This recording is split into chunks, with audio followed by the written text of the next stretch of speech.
اور پھر اس میں شہد یا شکر ڈال کر آپ بھی پیئے، بچوں کو بھی پلائے، گھر میں ہر ایک عمر کے لیے یہ مفید ہے۔ اسکرین پر آ رہے نمبر پر آپ کال کریں، آپ دنیا میں کہیں بھی ہو یہ آپ تک پہنچا دیا جائے گا، ٹھیک ہے؟ ایک سے زیادہ لیں گے تو کوریئر فری ہے۔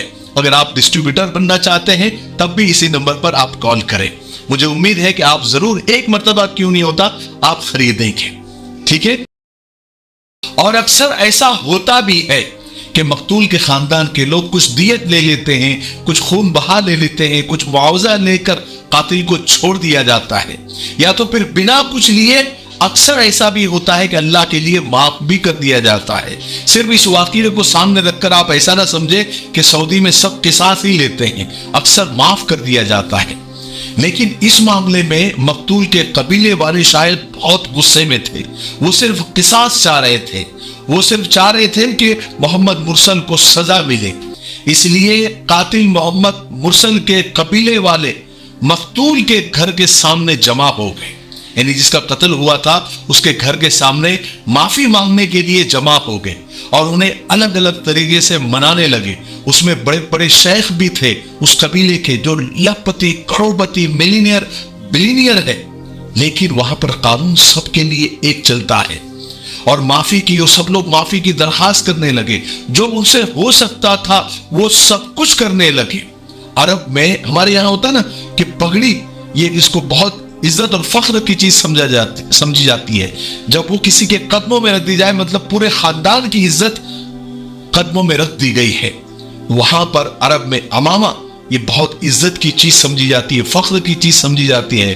وہاں کے شیخ لوگوں نے اپنا امامہ اتار کر وہ مقتول کے خاندان والوں کے سامنے زمین پر رکھ دی۔ اس کا مطلب یہ ہوتا ہے کہ انہوں نے پوری عزت اتار کر سامنے رکھ دی۔ یہاں تک کہ قاتل کے قبیلے والوں نے صرف امامہ ہی نہیں بلکہ کچھ لوگوں نے اپنا جبہ، اپنی بنیان تک اتار کر سامنے رکھ دی۔ کچھ شیخ لوگ تو زمین پر گر گئے، اپنی تلواریں، اپنے خنجر ان کے سامنے گاڑ دیے، اپنے سروں پر مٹی تک ڈال دی، اپنے گھٹنوں کو جانوروں کی طرح باندھ دیا، یا پھر لاکھوں کروڑوں ریال سونا چاندی اور پراپرٹی کے پیپر لے کر سامنے آگے کی سب لے لو، صرف معاف کر دو، ہمارے قبیلے کے بچے محمد مرسل کو معاف کر دو۔ یعنی وہ سب کچھ انہوں نے کیا جو وہ کر سکتے تھے، ایک طرح سے اپنی زبان میں کہا جائے جتنا گر سکتے تھے وہ گرے۔ یہ سارا منظر دیکھ کر سارا عرب چیخ اٹھا کہ اب تو معاف کر دینا چاہیے، محمد مرسل کو معافی مل جانی چاہیے۔ اتنا ہونے کے بعد بھی مقتول کے قبیلے والوں کا دل نہیں پسیجا، ان کا دل نرم نہیں ہوا، انہوں نے نہ دولت لی، انہوں نے نہ جو ہے معاف کیا، بلکہ انہوں نے اپنے حق کا استعمال کیا اور قصاص پر ہی ڈٹے رہے۔ اب کوئی راستہ بچتا نہیں تھا، شریعت اور سعودی قانون کے مطابق محمد مرسل کو سزائے موت دے دی گئی۔ کہتے ہیں کہ محمد مرسل کی آخری خواہش اپنے ماں سے ملنا تھا، سو اسے ملا دیا گیا۔ یہ کلیجہ پھاڑ دینے والا منظر اسی کا ہے۔ سزائے موت سے پہلے بیٹے کو اپنے اس ماں سے ملایا گیا، دونوں ایک دوسرے سے آخری بار مل کر رو رہے ہیں۔ حالانکہ یہ واقعہ ہمیں بہت کچھ سکھاتا ہے۔ قانون کی بالادستی ضروری ہے تاکہ اس طرح کے واقعات دوبارہ نہ ہو۔ انسان کا خون سستا نہیں ہے، اللہ نے انسان کو اشرف المخلوقات بنایا ہے، اسی لیے عرب ملکوں میں کرائم ریٹ بہت کم ہے، نہ کے برابر ہے۔ قانون سے بڑھ کر، شریعت سے بڑھ کر کچھ نہیں ہے، ایک ہی قانون سب کے لیے، اس میں کوئی وسیلہ نہیں، کسی بڑے آدمی کا لیٹر نہیں، کوئی پیسوں کا لین دین نہیں، کوئی خاندانی روب نہیں، کوئی عہدے پد کا استعمال نہیں، کوئی رشوت نہیں، قانون سب کے لیے برابر ہے۔ آج ہمارے یہاں کرائم کا ریشو اس لیے بڑھ رہا ہے کہ انسانی خون کو سستا کر دیا گیا ہے۔ الگ الگ لوگوں کے لیے الگ الگ قانون ہوتا ہے، بڑے لوگوں کے لیے الگ قانون، عہدے والوں کے لیے الگ قانون، کروڑپتی، بلینئر، ملینئر کے لیے الگ قانون، غریب کے لیے الگ قانون، کسی قوم کے لیے الگ قانون اور کسی ایک قوم کے لیے الگ قانون۔ اس لیے یعنی کرائم کا ریشو اتنا بڑھ گیا ہے کہ میرا یہ ویڈیو بنانے کا جو ٹائم ہے نا، اس ٹائم کے اندر بھی پتہ نہیں کتنے قتل ہو گئے ہوں گے، کتنے مرڈر ہو گئے ہوں گے، یا کتنے قاتل چھوٹ گئے ہوں گے، یا کتنی رشوت کی لین دین ہو گئی ہوگی۔ ایک چھوٹا سا واقعہ اللہ کے رسول صلی اللہ علیہ وسلم کے زمانے کا، بنو مخزوم کی ایک عورت چوری کرتے ہوئے پکڑی جاتی ہے، اس پر چوری ثابت ہو جاتی ہے، اللہ کے رسول صلی اللہ علیہ وسلم اس پر حد قائم کر دیتے ہیں، اس کے ہاتھ کاٹنے کا حکم دے دیتے ہیں۔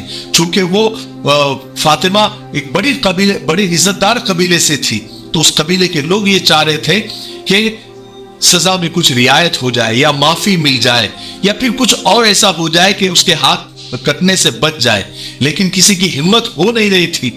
تو حضرت اسامہ بن زید کو ان لوگوں نے چنا کہ وہ اللہ کے رسول صلی اللہ علیہ وسلم سے جا کر بات کرے اور تھوڑے رعایت کی مانگ کرے، کیونکہ وہ شریف قبیلے سے تھی، بڑے قبیلے سے تھی۔ جب حضرت اسامہ بن زید رضی اللہ عنہ ڈرتے ڈرتے اللہ کے رسول صلی اللہ علیہ وسلم سے بات کی تو اللہ کے رسول غضبناک ہو گئے، غصے میں آ گئے اور لوگوں سے کہا کیا تم پچھلی قوموں کی طرح برباد ہونا چاہتے ہو؟ پچھلی قومیں تباہ اور برباد اسی لیے ہوئی کہ بڑے خاندان والوں کے لیے، بڑے قبیلے والوں کے لیے الگ ان کا قانون ہوتا تھا، ان کے لیے رعایت ہوتی تھی، اور چھوٹے خاندان والے یا چھوٹے اور غریب لوگوں کے لیے الگ قانون ہوتا تھا۔ اس لیے یہ بھید بھاؤ کی وجہ سے کتنی قومیں تباہ و برباد ہو گئی۔ اور فرمایا کہ اللہ کی قسم جس کے قبضے میں میری جان ہے، اگر میری بیٹی فاطمہ بھی ہوتی تو میں اس کے ہاتھ کاٹ دیتا۔ یہ ہوتا ہے قانون، اور یہ ہوتی ہے قانون کی بالادستی، اور یہی اللہ، اگر یہ قانون دنیا میں جو ہے قائم ہو جائے تو کرائم نہ کے برابر ہو جائے گا۔ ٹھیک ہے، مجھے امید ہے کہ آج کی ویڈیو سے ہمیں بہت کچھ سیکھنے کو ملا ہوگا۔ تب تک میرے لیے، پوری امت کے لیے، پوری انسانیت، پوری مانوتا کے لیے اور ہمارے پیارے ملک بھارت کے لیے، یہاں کی امن شانتی، ترقی، انتی کے لیے خوب دعائیں کرتے رہیں۔ السلام علیکم ورحمۃ اللہ وبرکاتہ۔